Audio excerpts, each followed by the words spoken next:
में आप सबों की सलामती हो। आज आप खुश हैं?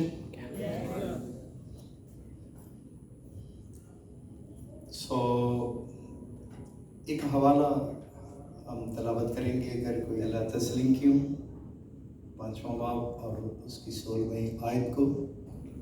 पहला तसलीकियों उसका 5वां बाब और उसकी 16वीं आयत। हर वक्त खुश रहो। आमीन।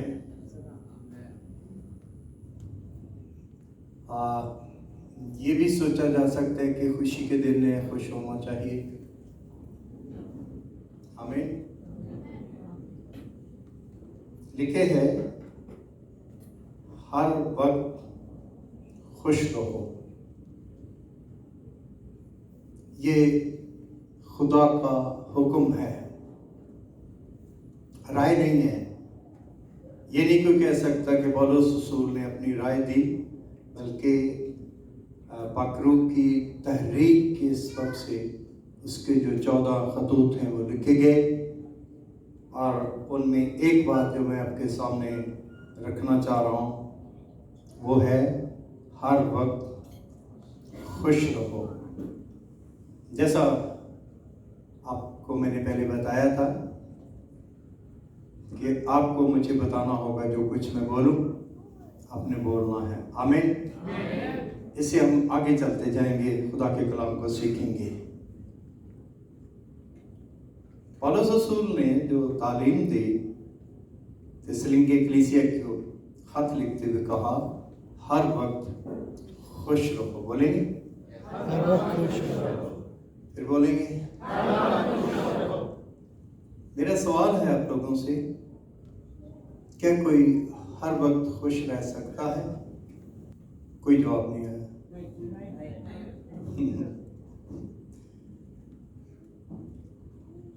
इधर से ये जवाब आया कि नहीं, हर वक्त नहीं रह सकता।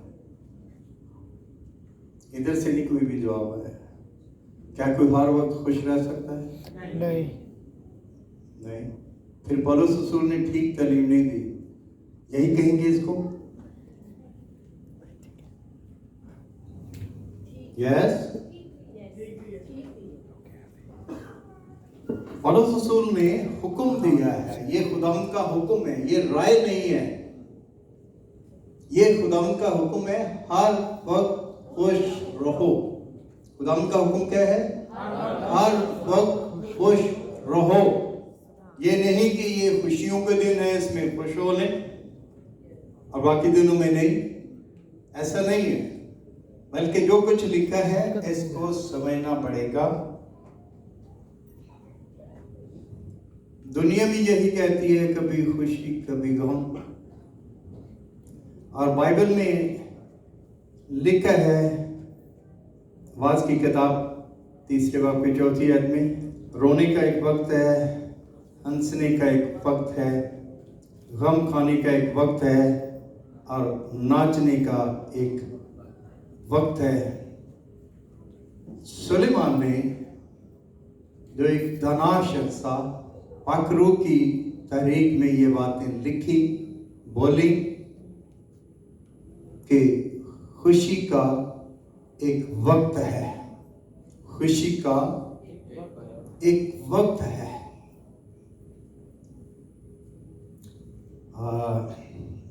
अय्यूब 14वें बाब की पहली आयत में वहां लिखा है, इंसान जो थोड़े दिनों का है और दुख से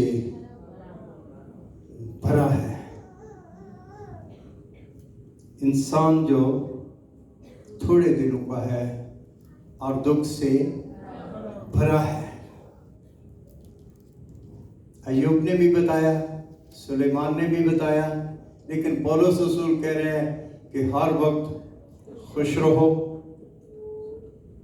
क्या मानना पसंद करेंगे? खुश रहना।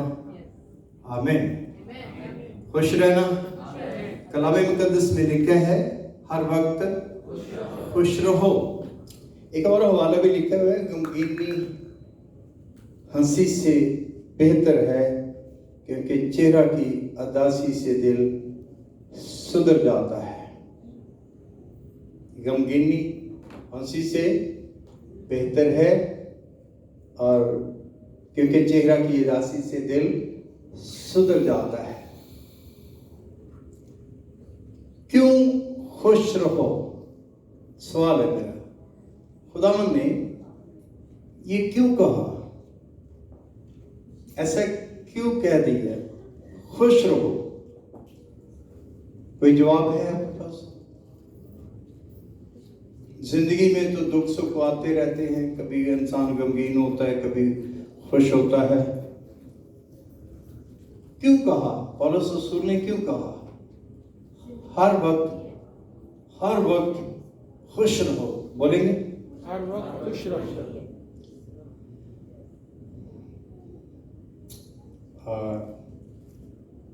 कलाम मुक़द्दस में लिखा है, शादमान दिल शिफा बख्शता है।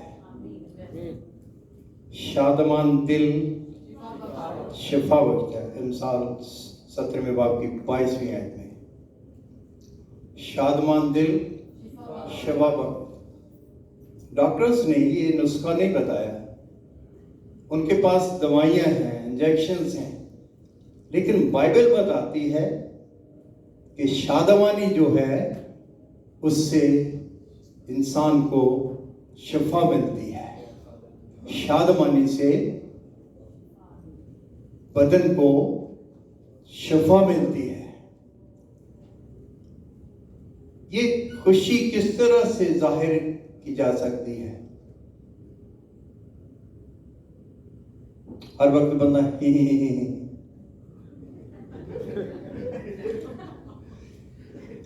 कैसे खुश रहो? यहां क्या लिखा है? यहां दिल के बारे में लिखा है। ये 17वें बाब की 22वीं आयत में, शादमान दिल शिफा बख्शता है, लेकिन अफसरदा दिली हड्डियों को खुश करती है। यहां दिल की बात हो रही है। दिल में अगर खुशी है तो फिर शिफा होगी, और हड्डियों को भी उसका गूदा जो है वो खुश नहीं होगा। ये दिल की बात हो रही है। मैंने बताया कि जैसे बाइबल में लिखा है, हंसने में भी दिल गमगीन है। हंसने में भी दिल गमगीन है। कुछ लोग हंसने की ड्यूटी करते हैं। यस, कुछ लोग हंसने की ड्यूटी करते हैं। उनका काम है हंसना। कोई एक बंदा लतीफा सुना दे तो दूसरे ने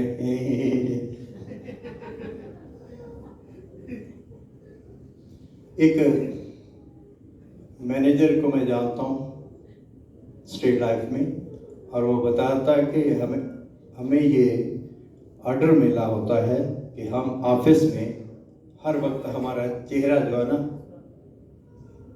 माची खिली रहे, जिसको बोला जाए। और कहते हैं जब हम वापस आते हैं अपने घर में तो फिर हम अपने मुंह को प्रेस करते हैं, फिर इकट्ठा करते हैं। वैसे सारा दिन हम ऑफिस में जो है वो हंस के बात करते हैं, हर किसी से हंस के बात करते हैं।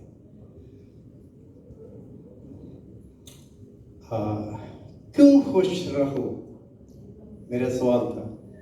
शादमान दिल शिफा बख्शता है, और अफसरदा दिली हड्डियों को खुश कर देती है।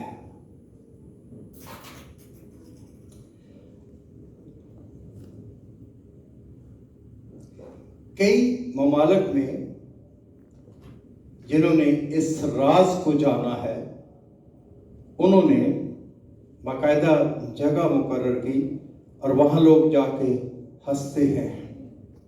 कुछ वक्त वो हंसते रहते हैं, जो भी उनका तरीकाकार हो। और हंसने से क्या होगा? बदन को शिफा मिलेगी। शादमान दिल शिफा बख्शता है, और अफसरदा दिली हड्डियों को खुश करती है। और खुदावंद ने हुक्म दिया, खुश रहो। हमें खुदावंद ने हुक्म दिया है कि खुश रहो।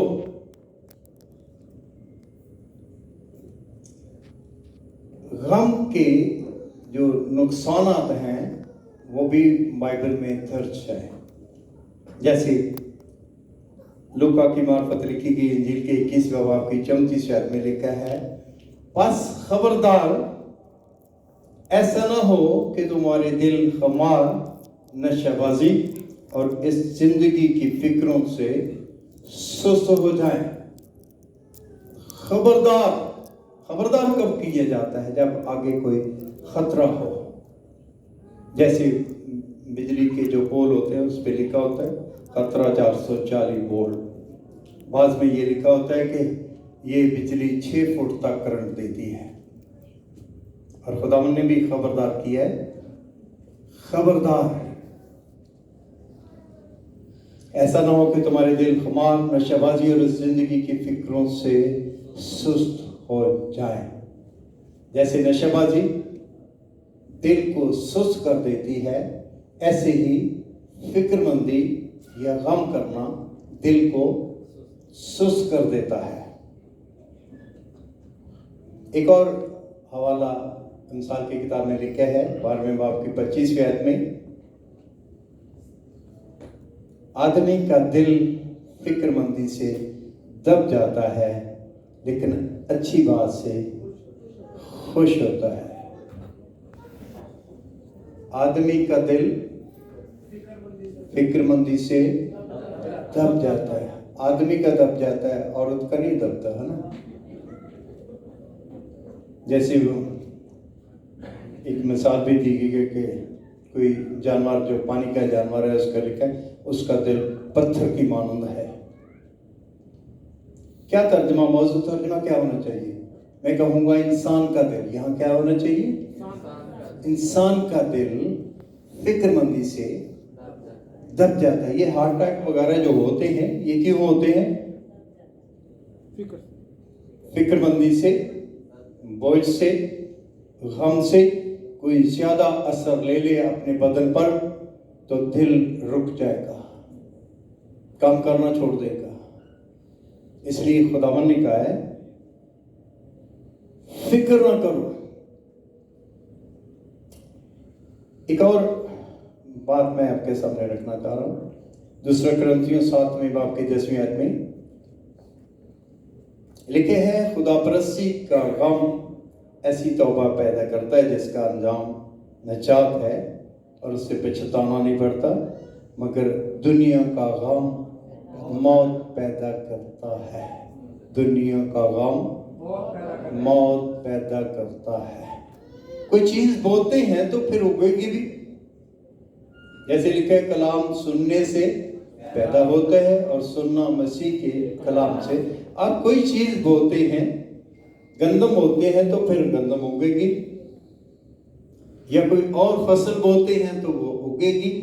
और जब गम बोएंगे तो फिर क्या उगेगा? फिर मौत पैदा होगी।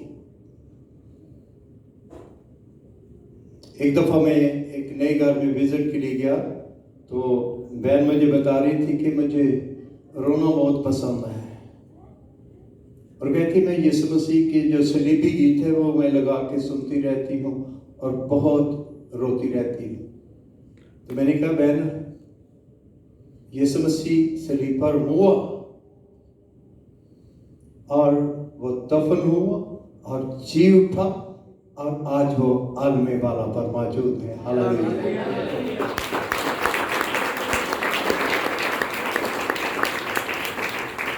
अब हमें रोने की जरूरत नहीं।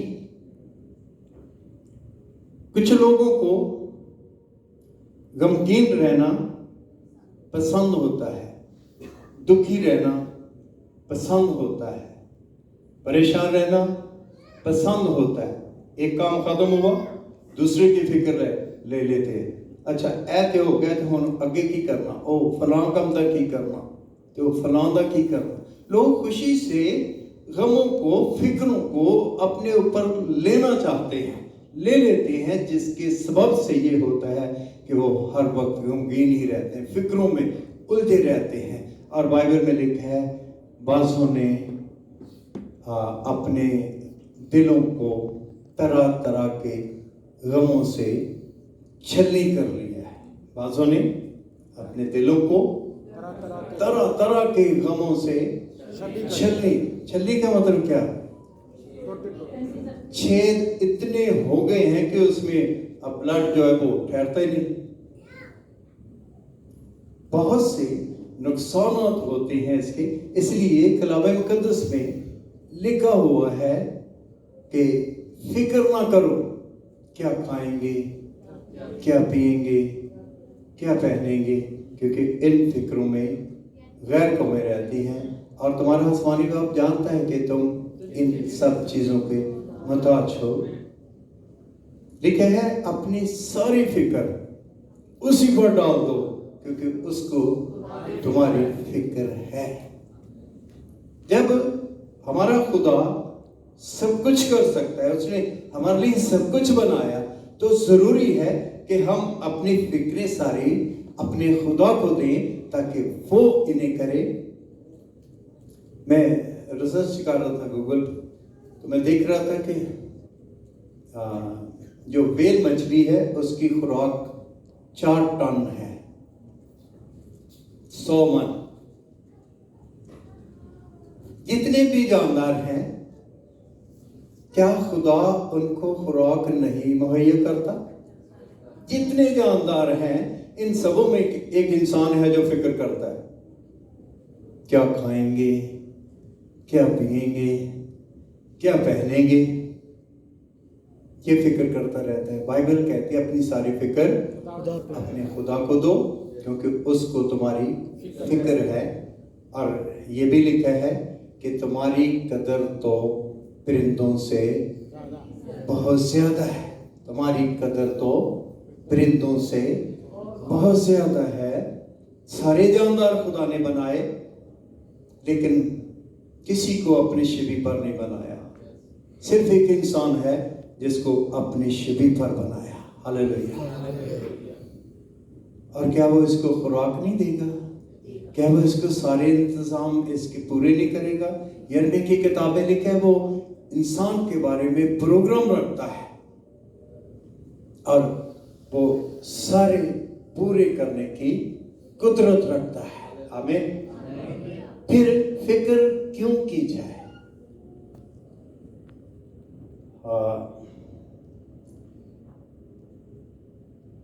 कौन सी चीजें हैं जो हमारी जिंदगी में हमारी खुशियों को छीनती है? इस पर मैं आपकी तवज्जो दिलाना चाहूँगा। कौन सी चीजें हैं? एक बात जो मैं आपके सामने रखना चाह रहा हूँ वो पहले कुरिन्थियों के 10वें बाब की 10वीं आयत में है और लिखे हैं कि तुम बुड़बड़ाओ नहीं जिस तरह से उनमें से बाज बुड़बड़ाए और हलाक करने वाले से हलाक हुए। क्या हुक्म है खुदा का? बुड़बड़ाओ नहीं। बाज लोगों की आदत बन जाती है बुड़बड़ाना। बाप की आदत हो या माँ की आदत हो, अगर बाप की है तो वो फिर माँ बच्चों को कहेगी आ गया हूं, उन्होंने बुड़बुड़ करते रहना। बुड़बड़ाहट के बारे में लिखा है जैसे बाज उनमें से बुड़बड़ाए। गिनती की किताब में कौन बुड़बड़ाए थे? बनी इस्राएल कौम। और 11वें बाब में ये लिखा है फिर वो लोग कुड़कुड़ाने और खुदा उनके सुनते बुरा कहने लगे। चुनाचे खुदा ने सुना और उसका गजब भड़का और खुदा की आग उनके दरमियान जल उठी।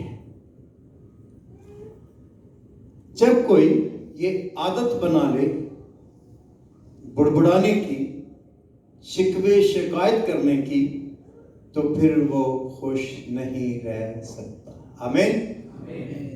जो बुड़बुड़ाहट अपने अंदर रखता है, जो शिकवे शिकायतें करने की आदत बना लेता है, वो कभी खुश नहीं रह सकता। कौन खुश रह सकता है? पहले थिस्सलुनीकियों के 5वें बाब की 17वीं आयत में लिखा है, हर एक बात में शुक्रगुजारी करो। फिर बोलेंगे, हर एक बात में शुक्रगुजारी करो, क्योंकि मसीह यीशु में तुम्हारी बाबत खुदा की यही मर्जी है। खुदा की मर्जी क्या है? शुक्रगुजारी करो। किस किस बात में? हर एक बात में। हम अपनी मर्जी से सारा कुछ चलाना चाहते हैं, लेकिन जब हमारी मर्जी के खिलाफ कोई काम होता है तो फिर हम बुड़बड़ाना शुरू कर देते हैं। इन्हीं दिनों में मैं एक वाकया सुन रहा था कि किसी शख्स ने टाइटैनिक जहाज जो था इंग्लैंड से वो जाना था अमेरिका, तो उन्होंने विद फैमिली मंसूबा बनाया कि वो इस पर सफ़र करेंगे। तो अचानक जो उनका प्रोग्राम बना के उनका जो कुत्ता है वो अपने हमसायों को दे देते हैं और उनसे पूछा कि आप हमारे कुत्ते का ख्याल रखेंगे? उनके कहा हाँ ज़रूर। हुआ ये कि उस कुत्ते ने उनके बच्चे को काट लिया, जो फैमिली जाना चाह रही थी अमेरिका में, तो उनके बच्चे को काट लिया। अब जब डॉक्टर से चेकअप करवाया तो उसने कहा कि ये बच्चा सफ़र नहीं कर सकता, ये सफ़र नहीं करेगा। तो हमसायों ने कहा कि ठीक है आप चले जाएं, हम बच्चे को भी संभालेंगे और आपके कुत्ते को भी संभालेंगे। और वो लोग बड़े परेशान थे कि इस कुत्ते ने क्यों हमारे बच्चे को काट लिया। सोच रहे थे कि वो जहाज चल पड़ा है, हमने भी जाना था, हम इस वक्त सफ़र में होते, और 3-4 दिन बाद पता चला कि वो जहाज डूब गया है। और फिर वो खुदा के शुक्रगुजार होने लगे, खुदा तेरा शुक्र हो, हालेलुया। बाज़ दफ़ा हमारी दुख, हमारी परेशानियां हमें समझ नहीं होती कि खुदा ऐसा क्यों कर रहा है, लेकिन वो हमारे फायदे के लिए होती है। हम नहीं जानते, लेकिन खुदा जानता है कि मैंने इसको किस तरह से रोकना है। इसलिए लिखा है हर एक बात में शुक्रगुजारी करो, किसी बात में नहीं बल्कि हर एक बात में। जो आपको समझ आएगी उसकी भी, और जो आपको नहीं समझ आई उसकी भी कहे खुदा तेरा शुक्र हो, हालेलुया, खुदावन तेरा शुक्र हो, खुदावन तेरा शुक्र हो, हर बात के लिए तेरा शुक्र हो। जो कुछ भी हो रहा है ये खुदा की मर्जी से हो रहा है। लिखा है कि एक चिड़ी भी खुदा की मर्जी के बगैर जमीन पर नहीं गिरती, और तुम्हारे तो सर के बाल भी गिने हुए हैं। तुम्हारी कदर तो चिड़ियों से भी ज्यादा है। फिर भेड़ के बारे में भी लिखा है, क्या किसी की भेड़ अगर कुएं में गिर जाए तो क्या तुम उसे ना निकालोगे? तुम्हारी कदर तो भेड़ से ज्यादा है। आमीन, आमीन, हालेलुया। लूका की अंजील के 6 बाब की 22-23 आयत में लिखा है, जब इब्ने आदम के सबब से लोग तुमसे अदावत रखेंगे और तुम्हें खारिज कर देंगे और लान तान करेंगे और तुम्हारा नाम बुरा जानकर काट देंगे, तो तुम मुबारक होगे। उस दिन खुश होना और खुशी के मारे उछलना, इसलिए कि देखो आसमान पर तुम्हारा अजर बड़ा है, तुम्हारा अजर बड़ा है। क्या हम अपने अदावत रखने वालों के लिए शुक्रगुजार होते हैं? जो हम पर लानतान करें हम शुक्रगुजार होते हैं? हमारा नाम पाकिस्तान में अगर किसी कोई अदावत रखता है या बुरा नाम समझता है तो लोग बड़ा बुरा मानते हैं, और बाज़ ऐसे भी हैं जो अपने क्रिश्चियन होना ही बताना नहीं चाहते या बाज़ दफ़ा नहीं बताते, इस वजह से कि लोग हमसे अदावत ना कोई रखे। लेकिन खुदा यीशु मसीह ने क्या हुक्म दिया? जब इब्ने आदम के स्वभाव क्या है? इब्ने आदम। अदावत का स्वभाव क्या है? इब्ने आदम। खुदावंद यीशु मसीह अदावत का स्वभाव क्या है? इब्ने आदम। खारिज करने का स्वभाव क्या है? इब्ने आदम। लानतान करने का स्वभाव क्या है? इब्ने आदम। सो लिखा है कि तुम मुबारक हो उस नाम के स्वभाव से। अगर तुमसे अदावत की जाती है तो तुम मुबारक हो उस नाम के स्वभाव से। अगर तुम पर लानतान की जाती है तो लिखा है आसमान पर तुम्हारा अजर बड़ा है। हालेलुया। आसमान पर तुम्हारा अजर बड़ा है। लिखा है उस दिन खुश होना, उस दिन खुश होना और खुशी के मारे उछलना। आपने कभी कोई ऐसा मसीह देखा है? लोग लान तान करें और उछलना शुरू कर दे, खुशी मनाना शुरू कर दे। कलाम मुकद्दस की तालीम क्या है? लान तान के सबब से क्या करना है? खुशी मनाना है। हालेलुया। लोगों की अदावत के सबब से क्या करना है? खुशी मनाना है, बल्कि खुशी के मारे उछलना है। अमाल की किताब में हम पढ़ते हैं कि जब रसूलों से अदावत की गई, मारा पीटा गया, तो वो खुश हुए कि हम खुदा के नाम पर मार खाने के लायक ठहरे। हालेलुया।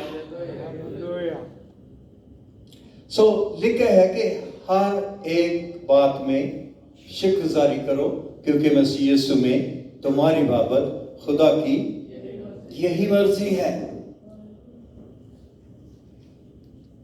लिखा है हर वक्त खुश रहो। हमारा जो मौजूद चल रहा है वो क्या है? हर वक्त खुश रहो। कैसे खुश रहो? खुदावंद में। फिलिप्पी के खत के 4 बाब की 4 आयत में लिखा है खुदावंद में। हमें आवाज नहीं आई। तस्लीम के खत में हमने पढ़ा था हर वक्त खुश रहो, और फिलिपियों के खत में पौलुस रसूल कहता है खुदावंद में हर वक्त खुश रहने के लिए जरूरी नहीं कि आप वो कोई मज़ाहिया ड्रामा लगा लें, कॉमेडी के कोई भी प्रोग्राम लगा लें फिर खुश हों, या किसी ऐसी जगह में दिल लगाने के लिए चले जाएं। खुश होने के लिए कुछ मौका मिल जाएगा, कुछ दिल बदल जाएगा, कुछ जीन बदल जाएगा खुश होने के लिए। ऐसा नहीं लिखा हो। क्या लिखा है? खुदावंद में। हालेलुया। हालेलुया। खुश होना है तो खुदावंद में, और कोई जगह नहीं बताई। और ये खुशी इन दिनों में वो हवाला जात बहुत पढ़े गए। फरिश्ता ने क्या कहा? मैं तुम्हें बड़ी खुशी की बशारत देता हूँ। एक खुशी होती है और एक बड़ी खुशी होती है। और वो बड़ी खुशी क्या है? कि हमारा खुदावंद इंसान बनकर ज़मीन पर आ गया। हालेलुया। हालेलुया। उसका नाम इमानुएल रखेंगे, जिसका तर्जुमा है खुदा हमारे साथ। और वो जो हमारे पास आ गया, क्या हम भी उसके पास आना पसंद करते हैं? खुशी अगर है तो वो खुदावंद यीशु मसीह में है। आमीन।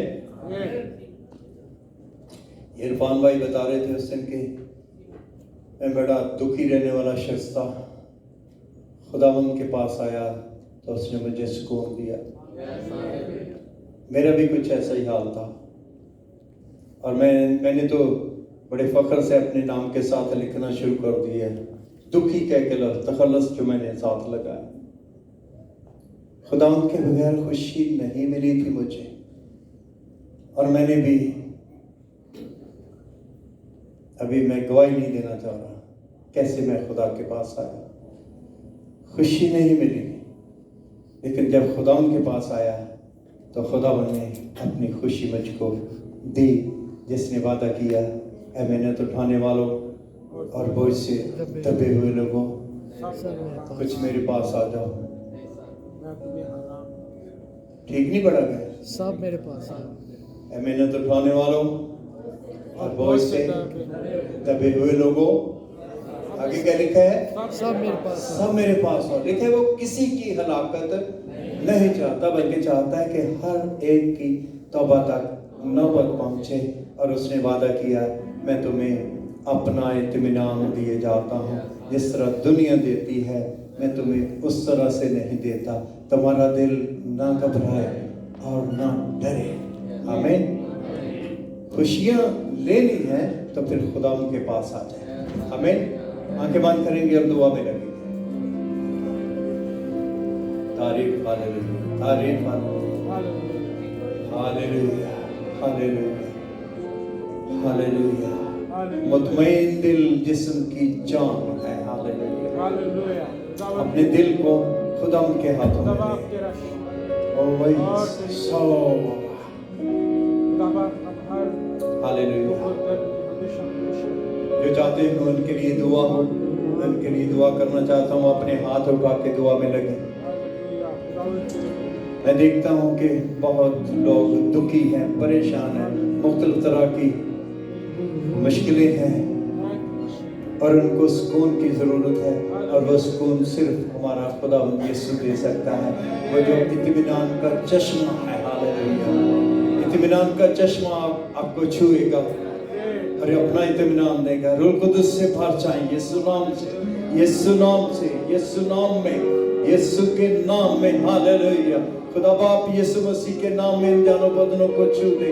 इनके सारे दुख तूने अपने ऊपर ले लिए, तूने उठा लिए, तू इनके लिए दुखी हुआ। तेरा शुक्र हो, तेरा शुक्र। मैं चाहता हूँ खुदा बाप इन भाइयों बहनों बेटों बेटियों को अपने हाथों में ले। तेरा फजल इन्हें घेरे, तेरी कुदरत ने घेरे और यीशु नाम से सारे गम के असरात बन जाए, ज़ाइल हो और जाते रहें। और तेरी खुशी और तेरा इत्मीनान तेरे लोगों पर ठहर जाए यीशु मसीह के नाम।